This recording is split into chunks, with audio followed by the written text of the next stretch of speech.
talk about buying homes. All right, so good morning, everybody. My name is Gary Nix. We're gonna talk about how to bring, and today is gonna be very practical.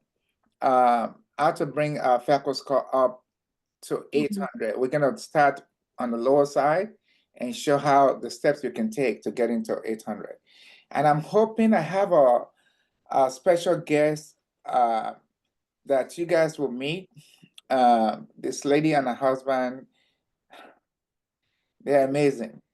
They make very regular income, and yet they actually they were the only person I've known they had a perfect score. I mean, a couple that have a perfect score, 850, 850, that's the maximum you can have. And we're going to talk to them. Hopefully she will come on. All right. Well, I always, Wendy, can you put a slide about our mission and value statement, please?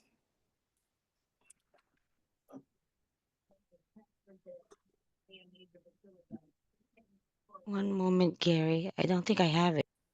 Oh, okay. All right, that's fine. I can just say it. So, our mission always in life is to help individuals, family create wealth through real estate. That's our life mission in our business. Is we want to help individuals create more wealth through real estate. Okay, so that being said, let me share the slide of the subject matter. I have some guests here. I don't know if my guest. Oh, Wendy, can I be able to share my slide? Okay, thank you. Awesome. Let me fill up the screen. Yay. Okay.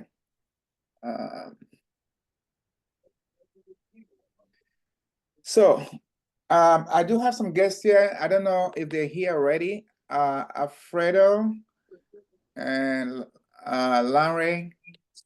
Oh, Bernice is here. Awesome, awesome. Thank you. Okay, great. All right. Okay.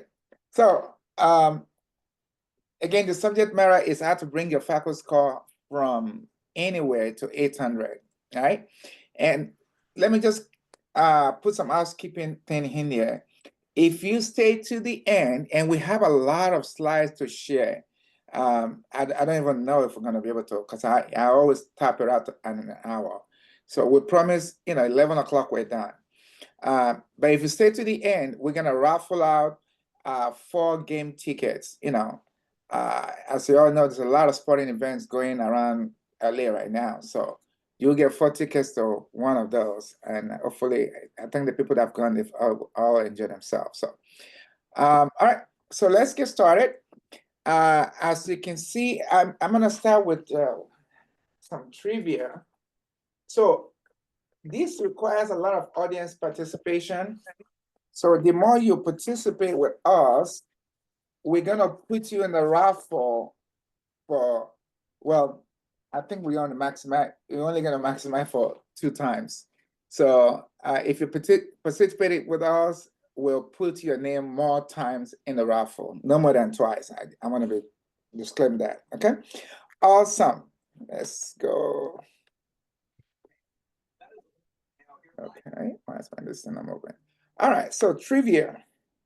Why do I write my trivia questions?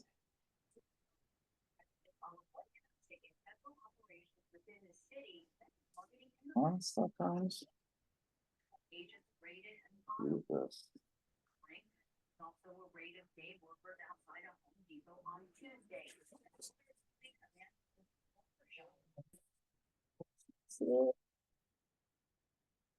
Yay. All right, so we're gonna start with a little audience participation. What is a fair score range? Can anybody guess what a fair score range is in the FICO level? What would be a fair assessment? Anybody give us a guess on that? What's the day? What's the day? The number. 27? 26. Hello? think that's just personal talking. 550. Anybody can give us a guess what a fair score range is? 550. 580. 580. Okay. 650. Anybody else? 650. 680. Okay. Wait a minute. I still don't think I've got it. Somebody hit it yet. So I want a range. You got to give me a range. 500 to 550. 530 to 570. Give me a 40-point range. I want to make sure you hit it right on point. 580 to 620. No. 650 to 680. to 700. No. Okay. All right. We're gonna. So a fair score range. Is Alfredo on the line? No. Not yet, Jerry. Okay. All right. So a fair score range is 600 to 640. That's your fair score range. Okay. I was almost there. 600 to 650, I put. Yep. All right. So what would be a good score range? 750 to 780. Okay. 700 to 720. Okay. Okay. All right. Nobody win that one. Did somebody win? Nobody win the first one either. Okay. All right. Let's go to an easy one. Let me go give you guys an easy one. What is the top 10% population of the United States FICO score range? So the top 10% of the country, what's the top 10, the FICO score range? Can anybody guess that? Everybody's blank on that. Okay, all right. So the top 10% is over 740. Let me just say it like that. Okay. Okay, this is an easy one. Who are the 3 reporting agencies? Please, I want one person at a time. So who are the 3 reporting agencies for credits?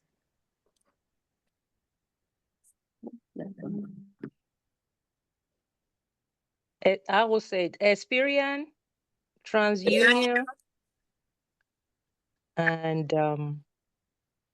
there's one more. Okay, next person. Equifax, This is Kennedy. TransUnion, and Equifax. TransUnion. TransUnion. Oh no, I don't remember. I don't forgot already. Okay, all right. This is Kennedy. Kennedy. All right, Kennedy, go ahead. Equifax, Experian, and TransUnion. Awesome, awesome. You got it, brother. Okay, so you got a double slide. Okay, all right. So let's get started. I just wanted to kind of get you guys involved so you understand what this is all about. Okay, so we'll talk about the trivia. Let's move on. Okay, so my name is Gary. Gary Nix, been doing real estate for about 20 years, and I've been blessed to help close to 800 families in that time span. So I think we do pretty well. All right, my guest today, it looks like Alfredo is not here yet from the agency. I don't know if I need to send him a text or something. Did I say Larry? Is Larry there? No. Oh, I thought I saw somebody. Okay. All right, we'll get started. We have a lot of covering to do. So when they come on, Wendy, maybe just let me know, okay? All right. All right, so we're gonna start with, so what I find out, what holds people back from having great credit is just what we know, what people around us, how people around us react to good credit or maintaining a good credit. So the myth understanding around building credit, we're gonna first uncover that. So we're going to talk about the first myth on understanding around credit is people think they don't need credit, when the truth is you can do without credit.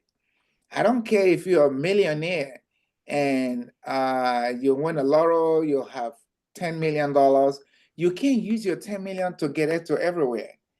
So if nothing, you're gonna have to go establish a secure credit of $10,000 so you can spend it, because there are some things you want to do that your ATM is not going to work. You need credit to get it. You want to book a flight, you want to do this. It's so many things you want to do that is so credit driven. That's just the way this economy works. And when people say, oh, I only do cash, that's such a lack of understanding of what's possible for us. Okay. The second myth is I don't want to be in debt. People assume credit create debt for them, when that is not true. You just want good debt. You cannot have quality life without it. You're gonna buy a house. How many times do you buy a house with cash? Yeah, there are people that do that, but most of the time you don't. You buy it with establishing credit, and then you can use your credit to take care of it. Okay. The last part is people consider when you have good credit that you're too straight. You're not hoodie, so to speak. When the truth is, I've had some people that come from the hood that establish a really good life. I mean, hey, the Williams sisters, they came from Compton, right? And look at where they are today. And what they are doing today cannot be done without having a great credit. So it's just a myth that we need to dispel behind us. Okay. Yeah. So I want us to imagine a world of really where everything is possible for us. And I believe that we deserve that. Whoever you are, you have to see yourself deserving the very best in the world. And what makes it the best in the world? Well, you can have the best of cake. You're reserved the best sitting when you go into a restaurant or anywhere you want to go. You suffer less than anyone around you. That's what we call favor. But favor comes from having great things around you, right?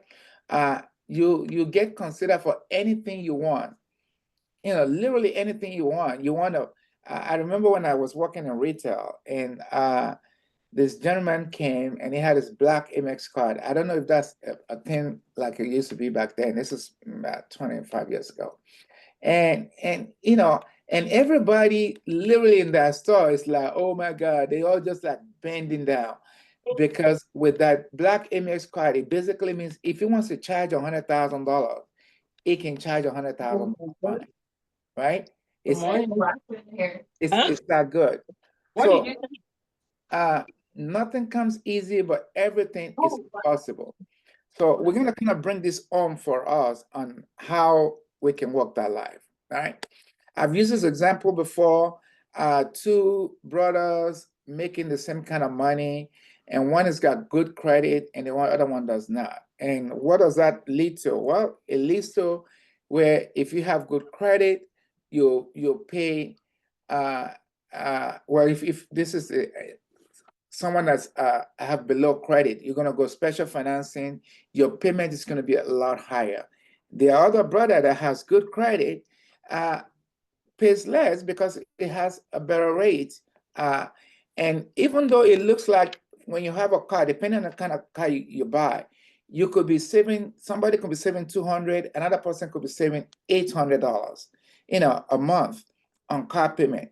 So you're making the same kind of money, but because of that great credit, you save $800 a month. $500 to $800 a month. It makes a huge difference and how your life move forward. It means you can go to McDonald's every more often. You can take somebody to the movies or take a family to the movies. It just creates more lifestyle. I hope we're seeing the value here where someone that doesn't have that extra money to do things they would like to do, right? Or you have to work even harder to be able to do that.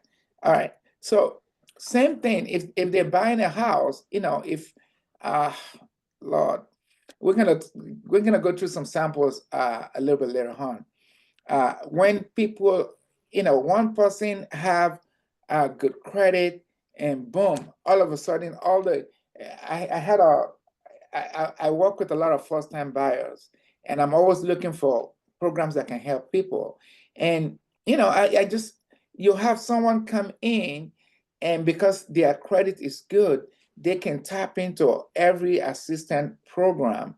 And maybe some program, your debt to income ratio is 45, another one is 55, but because you're 55, you have more buying power on what you can get, and not to talk about the more payment that you can make on that. Again, the person that doesn't have good credit, it costs them more, so they are able to buy less than what they could possibly buy. Let me just bring this on for you guys. I think last year I was helping a family, and as it is in my business, I'm always looking for how I can save people money. And we had a bank that approved them, where they're buying this house in LA, I believe. I forgot, it's around 600, maybe 650 or so. And one bank had approved them where their payment is going to be like less than $4,000, right? And we went into escrow, and one of the credit dropped below 660. So that lender goes away. We still find a way to do it, but the difference is the next lender that approved it, the payment is $5,700. From under 4,000 to 5,700. I told them, go ahead and do it, because we just got to build your credit back up, and we can go back and revisit the other program. So that's the difference. So they went living in there for almost a year of paying that 5,700, and then as I worked diligently with them to get the credit back up, and the opportunity to come to refinance, and now you saved like $1,200 in payment. It's a huge difference. That 1 year, they told me it's like, oh Lord, they were making their payment, but it was a struggle. Saving that $1,200 later on is like it's a high relief.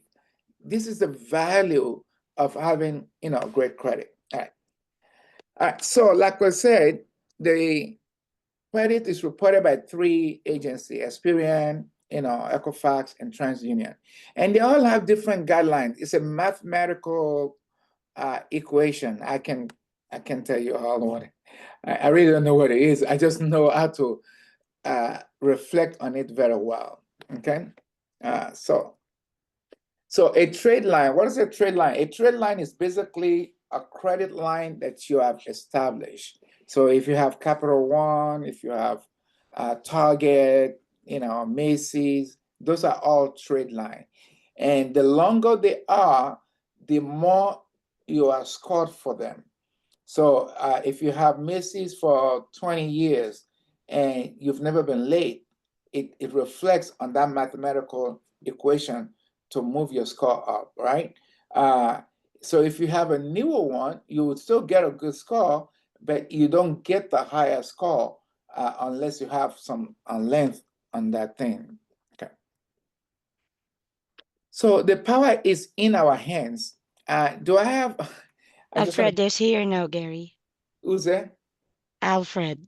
Alfred is already here. Lanre is here also. Okay, awesome. Thank you guys for coming on.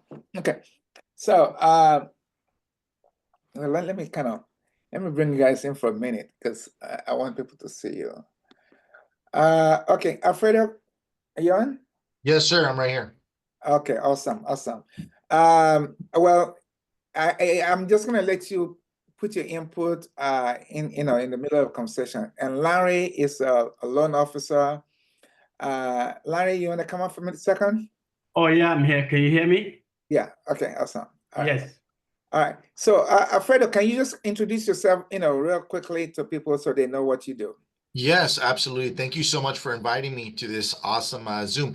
My name is Alfred Cornell. I'm the owner of the Agency LLC Credit Repair Services. So what we do, in a long story short, is give people a second chance. There's laws and regulations that protect the financial institutions like Mercedes, American Express, um, Macy's, all those institutions out there. And when us as consumers maybe have a late payment or a collection or a charge off, we have bylaws that can get those things removed off of our credit. So the easy way to explain it is there's laws that protect those institutions, there's laws that protect us, and we're able to get those derogatory things off your credit, even sometimes bankruptcies, repossessions. So I tell people, takes time to ding your credit up. It takes some time to clean it up, but you get a second chance at it. Awesome, awesome.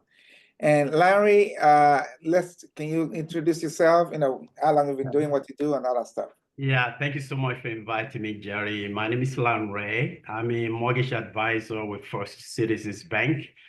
I'm only here as a resource if you guys have any lending questions. I've been in the business for over 18 years. I've worked with JP Morgan, Wells Fargo, Bank of America. Thank you so much for inviting me. If you have any lending questions, I'm here to support. Okay, awesome. All right, let me go back to my slide and we will go on.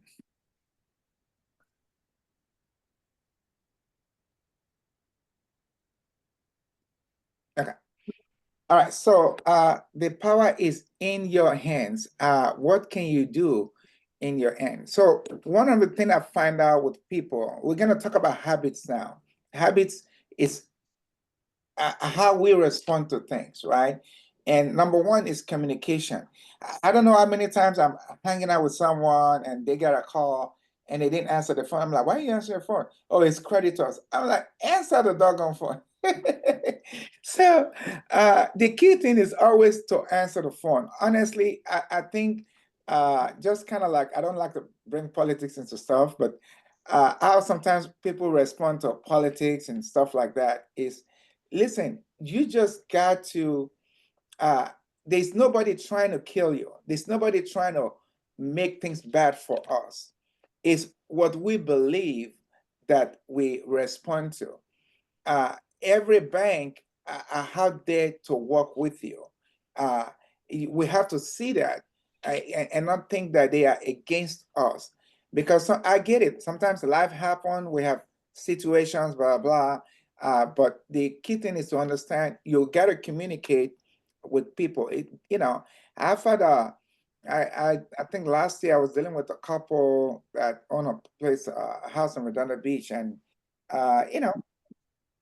going through divorce and all that stuff, and I'm like, okay, you're not gonna miss your payment. Something they've had a house for like 20 something years. So I said, call the bank and tell them, to put on hold, and they don't report your stuff. They have a lot of equity. They call the bank. The bank give them 6 months. 6 months turned to 9 months, and that 9 months turned to 10 months before we finally sold the house. And they were never reported late, even though they didn't pay for 10 months. So it's communication is the key. All right.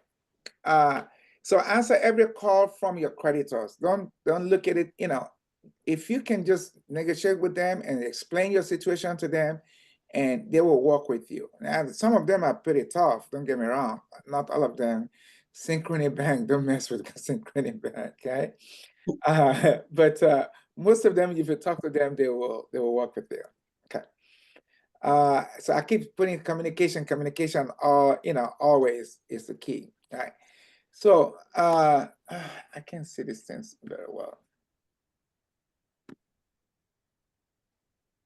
So respond to every threatened collections. This is a big one.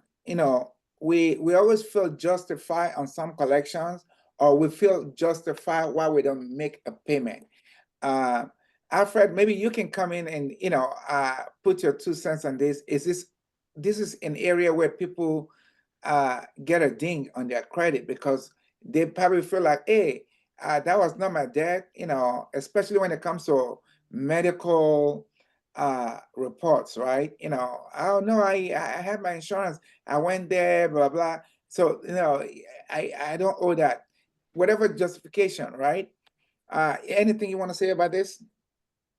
Yes, thank you, Gary. So number one, the beautiful thing about medical collections right now is that in the last year or 2 years, I should say, it's actually illegal for medical collections to be on your credit report. But that does not mean that they're going to go in there and just remove. They must be requested. So right now, when we run credit reports, anytime there's a medical collection, even if it's open and not paid, it's so simple to remove. So that's a beautiful thing because a lot of times medical collections are broken down into multiple trade lines. So you could have a collection for, like, let's just call it care credit for your dental, and maybe you had a collection for visiting the emergency room, all that stuff. Those multiple trade lines can really anchor down your credit. We can go in and remove those easily. So to answer the question just about medical itself, that's a slam dunk. But I don't know, what was your question about the late payments? No, I'm just saying that, you know, when people to avoiding, you know, when they get a threatening letter, to always respond to it rather than just waiting, where it then become it goes into their credit. Absolutely. I think communication's everything because a lot of times you go from stages. You go from making late payments. Maybe you're just didn't have the money or the finances, or maybe you were on auto pay and your debit card expired. That happens all the time.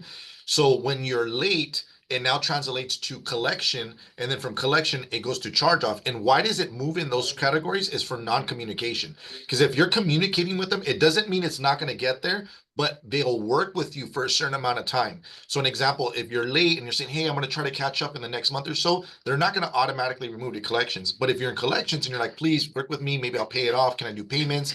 Some type of settlement, they're not just going to throw it to charge off. So communication is very key. And I think that goes in any type of business transaction. Awesome, awesome. All right, so here are some facts we need to know around this thing, right? Okay, okay, I got my man here. So talk to us. How do we go from, you know, basically poor credit is having under 580 FICO score, right?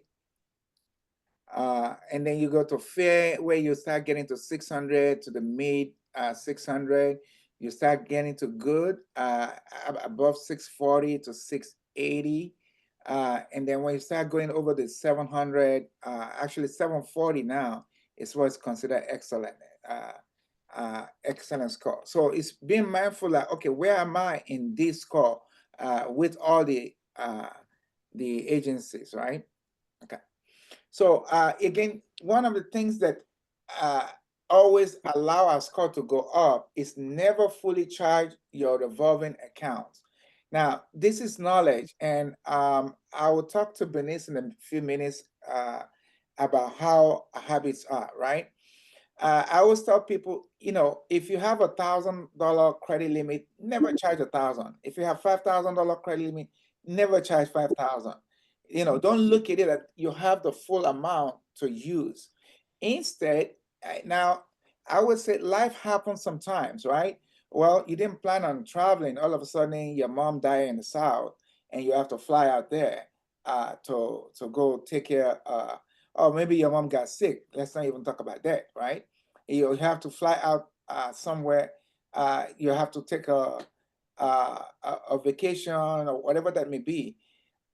Don't say because, okay, I have this credit limit of, you know, $10,000. Now let me go charge it. I can go charge 8,000. If you know you're going to spend the money, before you spend the money, call the bank and say, hey, I need an increase in my limit. So if it's a $5,000 card and you know you're going to spend 4,000, you call them and they increase it to 10,000. You spend the 4,000. It's not as bad as if you stayed at 5,000 and you spend 4,000, which becomes, you know, 75 or 80% of your credit limit, right? You spend the 4,000 out of 10,000. Now you're in the 40%. You're just going to pay down quickly to under 30%. So it's being mindful of stuff like that. Keep your revolving account under 30% whenever possible. Okay. No matter what the card, you know, if it's a $500 card, keep it under 30%. If it's a $2,500, keep it under, so that if you keep it under 30%, Alfred, can you confirm if you are maintaining 30% of your revolving account, what is your credit likely to fall around? Yeah, great question. So actually, to make a little bit of a correction, in 2018, it actually went from 30% to 10%. A lot of times people don't know that. So the old way was if you're under 30% of the high limit, you would actually get 2 positive points to each bureau. They actually adjusted that through FICO to 10%. So as an example, if you have a $10,000 Capital One and you're under $1,000 limit, maybe you go to Costco and buy a TV for $900, you get 2 points for Equifax, TransUnion, and Experian. But if you're over the 10%, you still get positive points, but you only get 1 point per bureau. So to get the max points, you want to be under 10%. Okay. All right. Good to know. Good to know. Gary, Charles has a question. Okay. Who's that? Charles. Charles. Okay. He's raising his hand. Okay. We'll have a lot of slide. We'll do some Q&A. So just hold on to that. We'll come back to it. So late payment. This is the ding that can bring you down 50 to 100 points sometimes, right? You never be late. At the very least, pay your minimum payment, right? But you want to avoid being late at all costs. Right, Alfred, any comments on that? Well, even Larry can come on this because this is where your credit drop, where all of a sudden the opportunities you have, you don't have it anymore, right? Correct. Yeah, late payments are definitely not your friend. You definitely want to make at least the minimum payment to avoid any type of derogatory. So again, this is not saying that we're gonna have a perfect life. You know, there are always gonna be challenges in life, right? And when that challenge comes, it's just for us to communicate to the lenders. And I promise you, 95% of the time, they will work with you. All right. Okay. So we're gonna talk about how to establish credit. Okay, so this is kind of dealing with people with no credit, right? If you have no credit, you have no score. One of the things to do is getting a secure card and make a payment.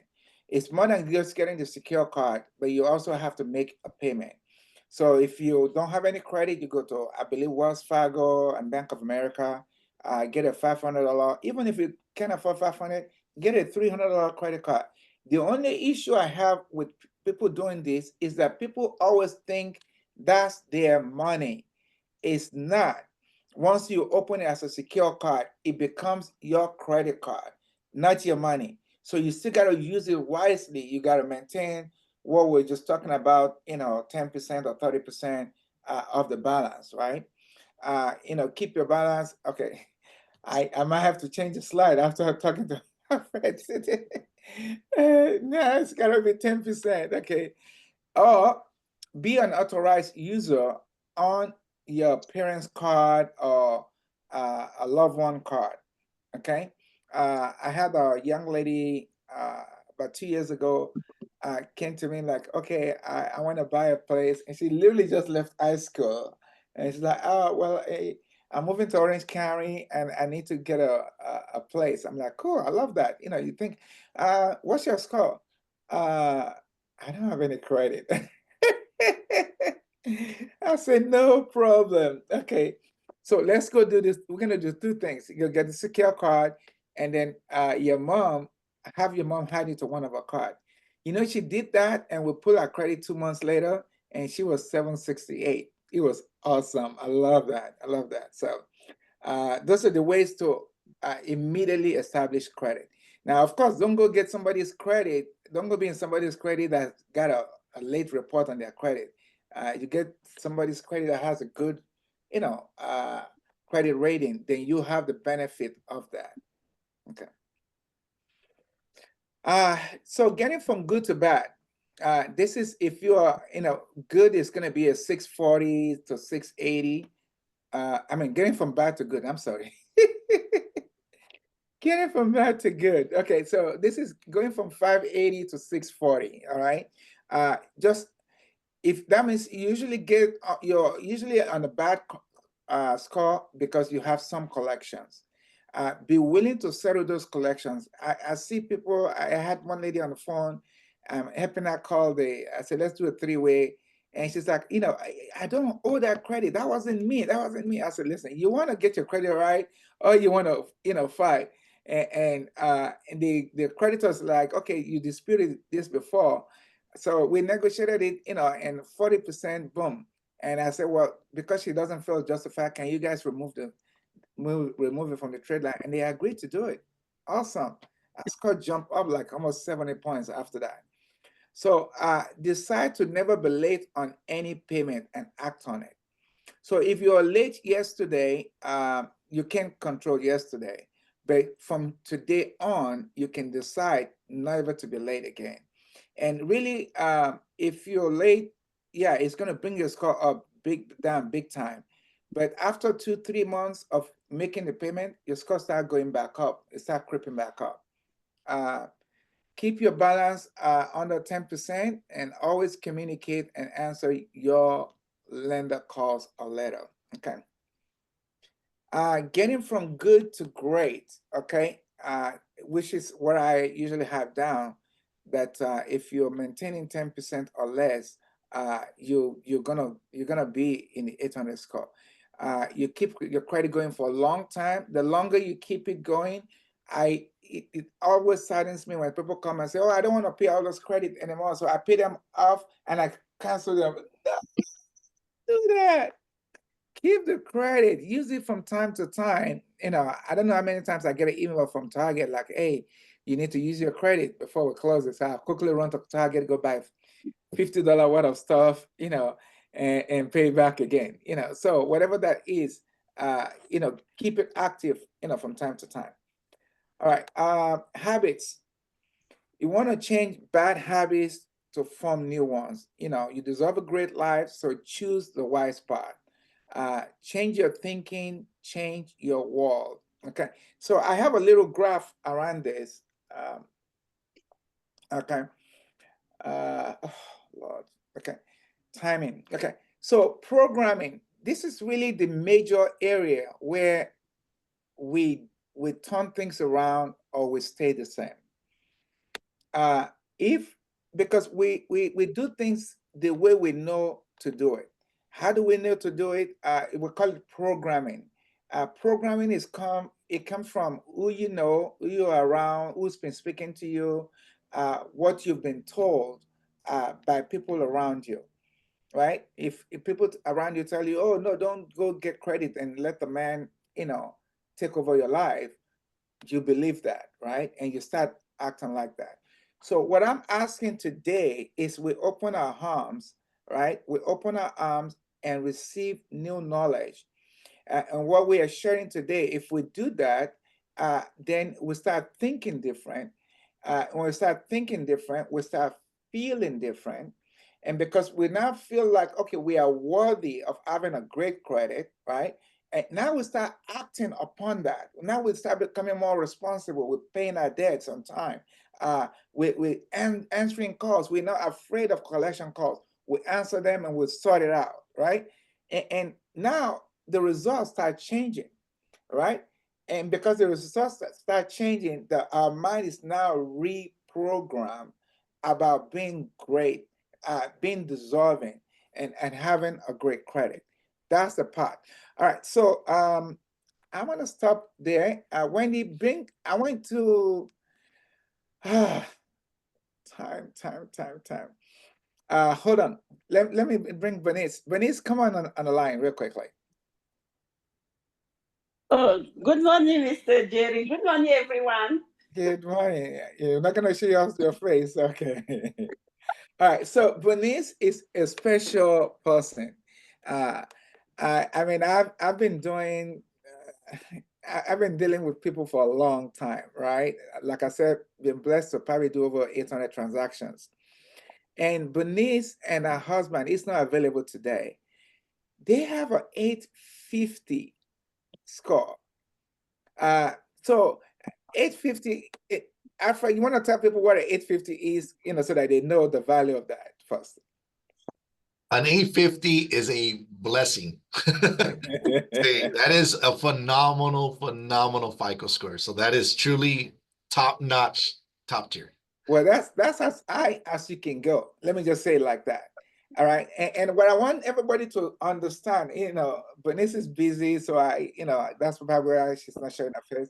So Bernice, tell everybody, if you don't mind, I'm just gonna ask you a couple of questions. What do you do for a living? Oh, for a living, I'm a hairstylist. Hairstylist. Thank See you. my face right now because I'm kind of walking. Yes, yes. I do hair Yeah. and nothing else. Okay. So she's a hairstylist, she's a businesswoman, all right, doing hairstylist. And so again, if you look at the normal thinking around people that are hairstylists, you probably think they are not responsible or they are, footloose kind of people, right? And here is someone that's a hairstylist, braiding hair, doing people's hair and stuff like that. And yet she is responsible enough to have the maximum FICO score. And I'm talking, this is not a one-time thing. This is like in a 3-year span, they've maintained this 850 score. I I wish she should have phrased, but let's go. So tell us your habits. What do you do? What makes you to have that 850 score? Okay, this is what I do. I have 2 credit cards. I have Capital One. One is like 6,500, and the other one is just like 3,000. So what I do when I spend the money, I won't go up to 700 before I pay it off. When I go to like 7 going to 1,000, I'm going to pay it off, and now I'm going to reuse it. So I don't go up on my credit at all. I never even, if I use like, let's say 2,000 to pay something, that means it's randomly, and I just pay it off in like 2 weeks. I don't even wait until the end of the month. So my due date to pay my credit is on the 8th, but I always pay before the 5th. I keep it, I pay twice. I must at least twice a month. So I don't accumulate until I just pay the last minute. No, I don't do that. When I spend after 2 weeks, if it's like, not too high at all, I just pay and I reuse my credit card. All right. That's what I do. And I don't pay the minimum. I try to live like not above you pay the full amount. You're saying yes, I pay fully. Yeah. Yes. So, I'm hoping everybody gets something from this today. So first of all, having a great score is not that you have to be earning, 400, 300,000. By the way, I know people that earn $300,000 and their score is like not that great. Okay, so having a great score is not that you have to put on a suit and be look important. Having a great score is a decision. What this lady just shared with us is she decided that anytime she gets whatever she charged, she's paying it off. So she's not charging anything that she cannot pay off, which is, now that's not always the same for everybody, but can we at least make up our mind that we intend to pay? We should be using our credit card like our ATM. If basically that's what she's saying, sometimes she spends $2,000 on the account, right? She spends $2,000 on the account, but she's still gonna pay it off. So it's whatever we do, is how we. I think I'll give Larry, anything you want to comment about this type of lifestyle? I think it's amazing, actually. She's doing an amazing job. At the same time, when it comes to lending and credit score, anything really over 740, as you alluded to earlier, is really good. Your pricing is going to be almost the same. So it's always better to try and get the scores up because everything just gets better from that point on. Alfred, any comments you want to make on that? I think that number one, congratulations to her and her family. That score is a dream for most of us. So I think that we have to strive to do the right things to get there. That should be the goal, to have the highest credit we can, you know. And I think we could with the right processes and procedures. Awesome, awesome. Okay, all right, Charles, go ahead and talk. I'll let you talk now because you've been raising your hand.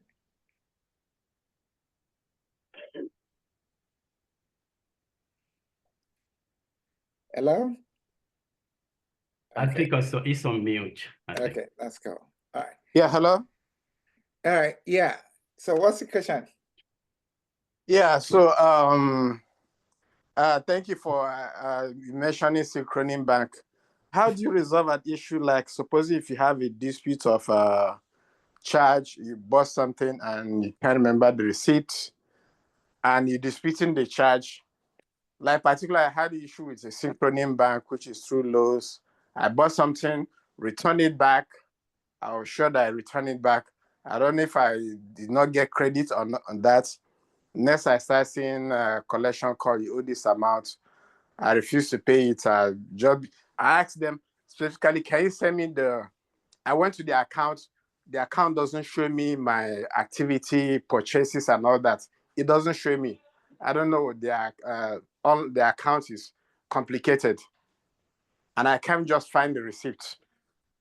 So I'm just confused of how to resolve it.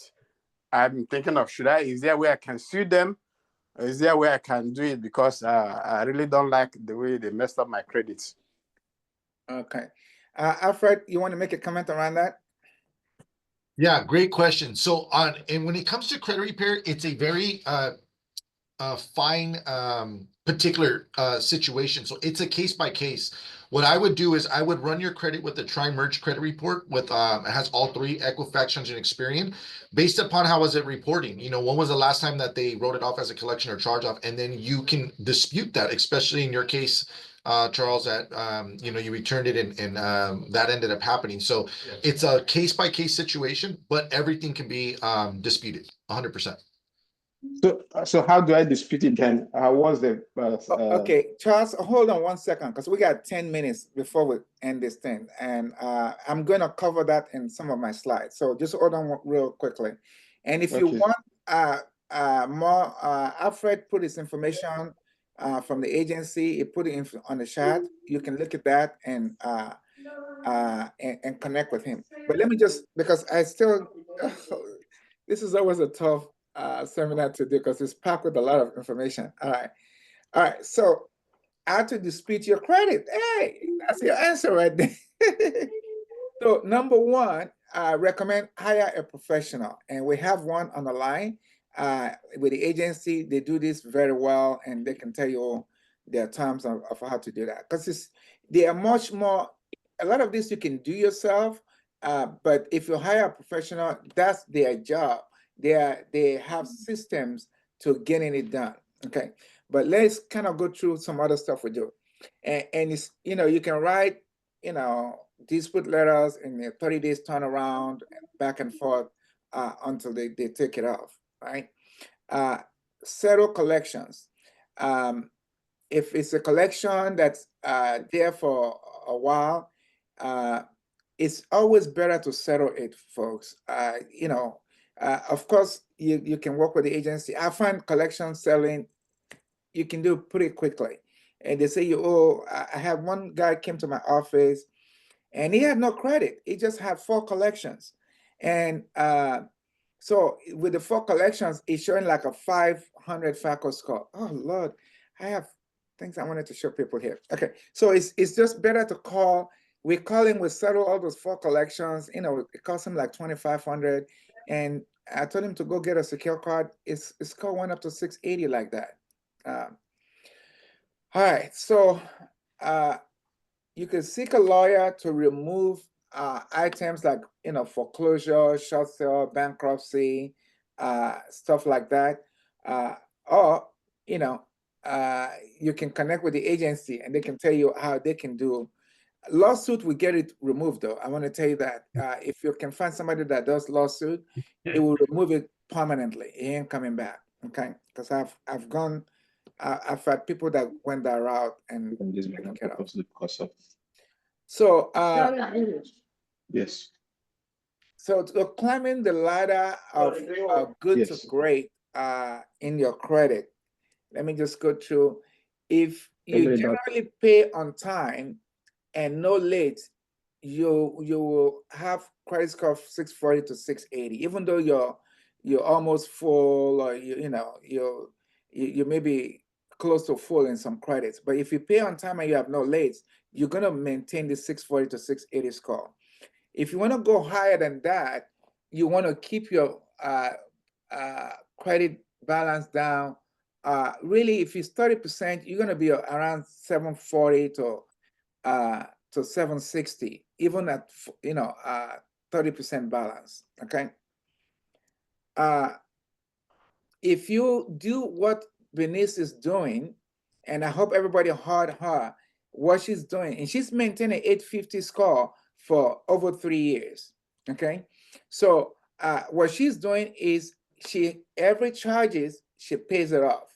You charge and you're not waiting. Actually, I put that into practice just a few months back. I was kind of mad because I had a really low reduction because I was paying. Sometimes life happens.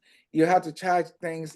My business was kind of slow, so I used my credit card to cover our expenses, right? And the next month, when things got better, and just because I paid like that business card, I paid it down twice in that 1 month. It went up 88 points. I'm like, oh, okay, this is how this thing goes. So that's really the key thing. If you charge and you pay, you charge and you pay, you're gonna have 820 to 850 in a FICO score. What happened? Oh, okay. All right, I'm lost. All right, Wendy, put up we're gonna just quickly, because I don't know. All right, we're gonna I wanted to show you guys a sample of a credit that looks bad. This is one of the reasons why I say getting your score up from anywhere to 800. We understand the principle of getting to 800. I want to show you one so that you guys can see, and me and Alfred will kind of go through what can we put a mute on people that are talking, please? Thank you. All right, Wendy, can you put up? We got 5 minutes, girlfriend. Let's go. Okay. No, I don't. We don't want to see this one. I want to see the one that was for something. Okay. So this is a score, and I hope you wipe out everything, right? Because we don't want to see anybody's name. Okay. So this is a score. As you can see, 504, 481, and 510 Equifax. And most people look at this credit and say, oh God, you have such a bad credit. And I want you guys to see that no matter where you are, you can get better. So can you scroll that up a little bit, please? Let's keep going. Keep going. So if I had time, I'll have Alfred to analyze it for you guys. I just want to show me the okay. So in this scenario, isn't it funny? We have a Synchrony bank here too. So that's just a tough bank, okay? So you have a school first loan that was charged off at 10,704. So first of all, let me talk about school loans. So when your school loans are either in collection or in charge of, it's really the least amount that can get you back up, right? Alfred, with school loan, what do you need to do to get it back up? It depends on the school loan. If they're federal lending, sometimes if they're deferred, if you're making payments on it. So it's a case by case depending on it. But if you have a situation, I can tell you. Okay. So what I find out with school loans, really, you just gotta make the call. You gotta make the call. If you tell them you're still in school, still want it to be deferred, they'll take it off of collection or charge off and put it to as agreed. and your score go right back up. Okay, it is all you arrange for a payment, and you make the payment, and it goes. So your score and school loan, usually school loan is not reported by every bureau. I don't know which one of them usually report it. Oh, actually, in this one, it's all the three that reported it. But the key thing is that you just gotta make it become a grade, and you're fine. Now with Synchrony Bank, when you look at that, they had a 4,000 credit limit. Their balance is 2942, which they probably didn't pay because, as you can see, all these late times that they didn't pay. Well, all you need to do is settle it. Now that's a tough company to settle with. Some companies you can settle for 50%. Synchrony Bank is a little tougher, but you can still settle. I was actually shocked. I called in on a Synchrony Bank for somebody the other day, and they agreed to 50%. I'm like, oh, okay. But of course, you will not remove the trade line. It will just be, it's going to show paid, and zero balance. I'm like, we'll take that. Okay. Move forward, move up, move up, move up. Okay. So the reason why this person have this low score, right, is because you see the first credit, $3,000 balance. I mean, $3,000 credit limit. I have a 2255, which was not paid, right? It went 90 days. And then another school falls, that's another school account. So what I want you to see, this person, we got them to call the school, and they become agreed. And the community bank and the Synchrony Bank were able to settle with them, and the community bank, we agreed on the payment, and they actually settled for almost 40% of the balance.